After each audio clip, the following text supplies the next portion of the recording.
మనం గొంతెత్తి మాట్లాడాల్సిందే. మీ ఫ్రెండ్స్ అందరినీ తీసుకురండి, స్టాఫ్ నర్సెస్. ఆవిడ చెప్పింది ఈవిడ చెప్పింది, గవర్నమెంట్కి వ్యతిరేకంగా వెళ్తున్నారు, మీరు కూర్చోండి ఉద్యోగాలు పోతాయంటే మీరు ఎవరి మాట కేర్ చేయొద్దు. ఇది గవర్నమెంట్కి వ్యతిరేకంగా మనం చేసే పని కానే కాదు. గవర్నమెంట్కి మన ఆలోచన చెప్తున్నాం అంతే, గవర్నమెంట్కి మన బాధ తెలియజేస్తున్నాం అంతే. కాబట్టి గుర్తుపెట్టుకోండి, గవర్నమెంట్కి వ్యతిరేకంగా మనం ఏ కార్యకలాపాలు చేయట్లేదు. శాంతియుతంగా చేసినంత వరకు ఏ ధర్నా అయినా శాంతియుతంగానే ఉంటుంది.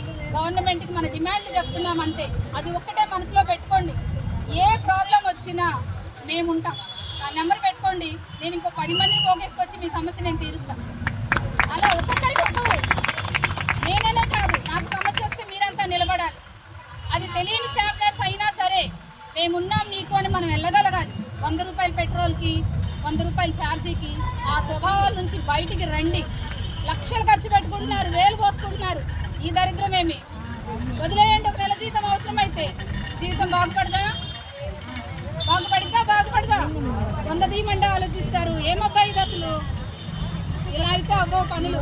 ఆలోచన విధానం మార్చుకోండి. ఫస్ట్ ఆలోచన విధానం మార్చుకోండి, ఆలోచన చెయ్యండి. మీరు ఒక్కరు రావడం కాదు, రేపు నేను మళ్ళీ